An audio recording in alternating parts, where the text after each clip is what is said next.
अगर भगवान तुमसे इंतजार करवा रहे हैं तो तैयार रहना। वो उनसे कहीं ज्यादा देने वाले हैं जितना तुमने मांगा है। जिस तरह लोग मुर्दे इंसान को कंधा देना पुण्य समझते हैं, काश इस तरह जिंदा इंसान को सहारा देना पुण्य समझने लगे तो जिंदगी आसान हो जाएगी। मत सोच इतना जिंदगी के बारे में, जिसने जिंदगी दी है उसने भी तो कुछ सोचा होगा। बेवजह ही नहीं होती लोगों से मुलाकात, किसी से सबक मिलता है तो किसी से ज्ञान। श्री कृष्ण कहते हैं, किसी को दुख देकर मुझसे अपने सुख की इच्छा मत करना।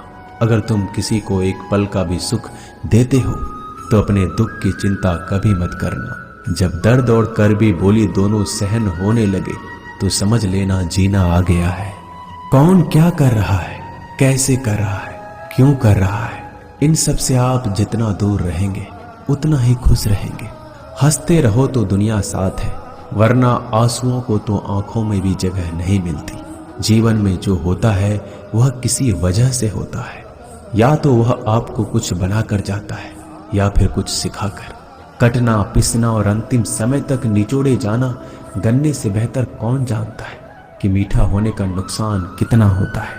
जब कोई दिल दुखाए तो सबसे बेहतर है कि हम चुप हो जाएं, क्योंकि जिन्हें हम जवाब नहीं देते उन्हें फिर वक्त जवाब देता है।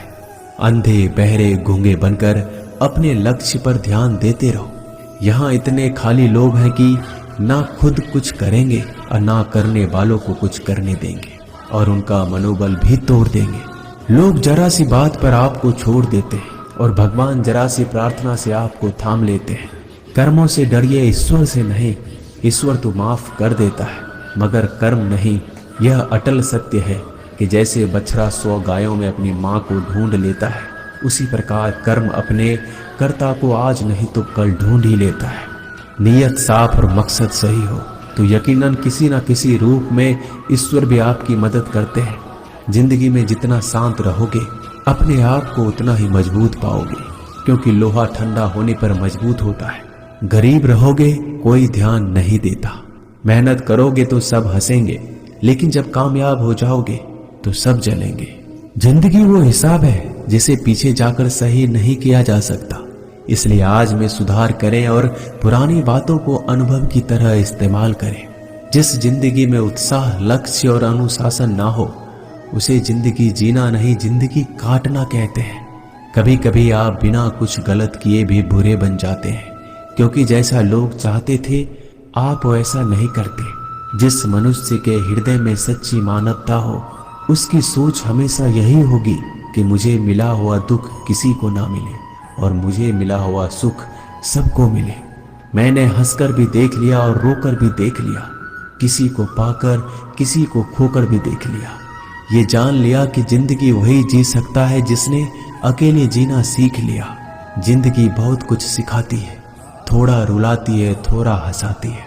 खुद से ज्यादा किसी पे भरोसा मत करना, क्योंकि अंधेरे में तो परछाई भी साथ छोड़ देती है। अगर कोई आपको सच्चा प्यार करता है तो वह आपको समय जरूर देगा, आपकी हर स्थिति में साथ देगा, हमेशा आपके लिए समर्पित रहेगा, क्योंकि सच्चा प्यार एक दूसरे की खुशियां चाहेगा, आंखों में पानी नहीं। लोहे को कोई नष्ट नहीं कर सकता, बस उसका जंग उसे नष्ट कर सकता है। इसी तरह आदमी को कोई और नहीं बल्कि उसकी सोच ही नष्ट कर सकती है। इसलिए सोच अच्छी रखो, फल अच्छा ही होगा। इतना कमजोर मत बनो कि कोई भी आपको तोड़ सके, बल्कि इतना मजबूत बनो कि आपको तोड़ने वाला खुद ही टूट जाए। दर्द आपको मजबूत बनाता है, डर आपको बहादुर बनाता है, अनुभव आपको सिखा देता है। जिस दिन हम समझ जाएंगे कि सामने वाला गलत नहीं, सिर्फ आपकी सोच हमसे अलग है, उस दिन जीवन में सब दुख दूर हो जाएंगे। क्यों रोते हो? मन का ना होने पर जो लिखा है वही होकर रहेगा। एक रास्ता बंद करने से पहले भगवान 10 रास्ते खोल देते हैं। गर्मी के मौसम में पत्ते सूखने के बाद भी पंछी घोंसला नहीं छोड़ते, क्योंकि वो जानते हैं फिर से बरसात आएगी और पेड़ पर नए पत्ते आएंगे। जो हुआ उसे भूलकर नई शुरुआत करो और याद रखो, जिसका कोई नहीं होता उसका भगवान होता है। मतलब से जुड़े रिश्ते मतलब तक साथ देते हैं, लेकिन दिल से जुड़े रिश्ते आखिरी सांस तक निभाते हैं। अच्छा काम करते रहो, चाहे कोई सम्मान करे या ना करे, क्योंकि सूर्योदय तब भी होता है जब करोड़ों लोग सोए रहते हैं। दुनिया में हर एक काम आसान है, केवल अंदर से आवाज आनी चाहिए।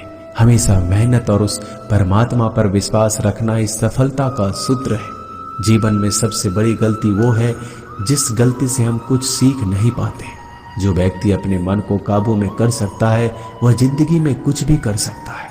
इंसान की अच्छाइयों पर सब खामोश रहते हैं, लेकिन चर्चा अगर बुराई पर हो तो गूंगे भी बोल पड़ते हैं।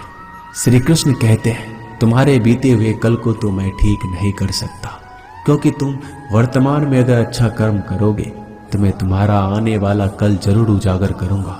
झूठी बातों पर लोग आपकी वाहवाही करेंगे, वही लोग आपको तबाह करेंगे। बुरे से बुरा क्या ही होगा, हम तो हमेशा ही सोच लेते हैं, मगर अच्छे से अच्छा क्या होगा हम ये कभी नहीं सोचते। जो ईश्वर रात को पेड़ पर बैठे पक्षियों को कभी गिरने नहीं देता, तो सोचो वह तुम्हें अकेला और बेसहारा कैसे छोड़ सकता है। आज के जमाने में कोई अपना नहीं होता, सिर्फ लोग तब तक साथ देते हैं जब तक उनका स्वार्थ होता है। अगर कोई अकेला है तो इसका मतलब ये नहीं कि उसे कोई पसंद नहीं करता, बल्कि वह अकेला इसलिए है क्योंकि उसने दुनिया की औकात जान ली है। एक बार राजा और उसका मंत्री तलवार को साफ कर रहे होते हैं। तलवार को साफ करते समय अचानक राजा के पैर पर तलवार गिर जाती है और राजा के पैर की उंगलियां कट जाती है। उस राजा को उंगली कटने के कारण बहुत ही तकलीफ हो रही थी, बहुत ही दर्द हो रहा था। लेकिन उसका मंत्री कहता है, शांत रहिए महाराज, जो कुछ भी होता है अच्छे के लिए होता है। राजा को यह बात सुनकर गुस्सा आ जाता है। वह मंत्री से कहता है कि मेरी उंगली टूट गई और तुम कह रहे हो अच्छे के लिए हुआ। वह मंत्री राजा को समझाने की कोशिश करता है, पर वो नहीं मानता और बिना सुने गुस्से के कारण मंत्री को काल कोठरी में बंद करने का आदेश दे देता है। पर मंत्री को इस बात का कोई दुख नहीं था, क्योंकि उसका अभी भी यही कहना था कि जो होता है अच्छे के लिए होता है। वो अपनी खुशी से ही अपने आप को सैनिक के हवाले कर देता है। राजा इस बात को सुनकर चौंक जाता है, सोचता है कि मेरा मंत्री कितना मूर्ख था। उसे लग रहा था कि मैंने उसे अच्छाई के लिए कैद कर दिया। इस घटना के 3 महीने बीत जाते हैं। एक दिन राजा अपने सैनिकों को लेकर शिकार करने के लिए जंगल में जाता है। राजा को एक हिरन दिखता है। हिरन का पीछा करते करते राजा घने जंगलों में चला जाता है। वह हिरन को पकड़ नहीं पाता और जंगलों में खो जाता है। वो बाहर आने के लिए रास्ता ढूंढता है, लेकिन रास्ता उसे नहीं मिलता। तभी कुछ आदिवासी लोग उसे घेर लेते हैं। उन लोगों को पता नहीं था कि वह राजा है। वो लोग अपने देवता को बलि चढ़ाने के लिए एक इंसान को ढूंढ रहे थे। आदिवासी लोग राजा को पकड़कर अपने इलाके में ले जाते हैं। राजा उनको बार बार समझाने की कोशिश करते हैं, लेकिन वो लोग कुछ भी नहीं समझ रहे थे। वो लोग खुशी से नाचते हैं और राजा को नहलाकर बलि चढ़ाने के लिए उनको कपड़ा पहनाते हैं। अब राजा को लगता है कि वो मरने वाला है। जब आदिवासी लोगों का मुखिया राजा को मारने जाता है, तब देखता है कि राजा की पैर की उंगली कट चुकी है। इसको देखकर उसका मुखिया कहता है कि इस इंसान की बलि नहीं दी जा सकती, क्योंकि ये इंसान पूरा नहीं है, एक अंग कटा हुआ है और उनके भगवान को एक पूरे इंसान की बलि ही दी जा सकती है। अगर ऐसे इंसान की बलि दी जाए जिसका अंग पहले से कटा हुआ है, तो उनके देवता खुश होने की जगह नाराज हो जाएंगे। फिर वो लोग राजा को छोड़ देते हैं। राजा खुशी खुशी अपने महल चला जाता है और सोचता है, अगर मेरी उंगली उस दिन ना कटी होती तो आज मेरी मौत हो जाती। इसका मतलब मंत्री सही कह रहा था, जो कुछ होता है अच्छे के लिए होता है। फिर राजा अपने सैनिकों को आदेश देता है कि जल्दी से जाकर मंत्री को रिहा किया जाए।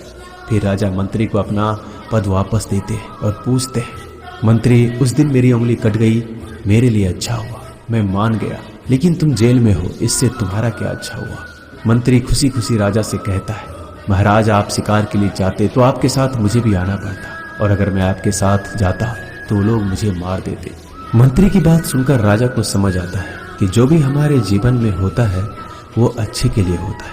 अगर हम अपने जीवन में देखें तो हमारे जीवन में भी कुछ मुश्किलें आती हैं, हम उनका सामना नहीं करते, हम उनको ही दोष देते हैं। ये मुश्किलें हमें आगे बढ़ाने और मजबूत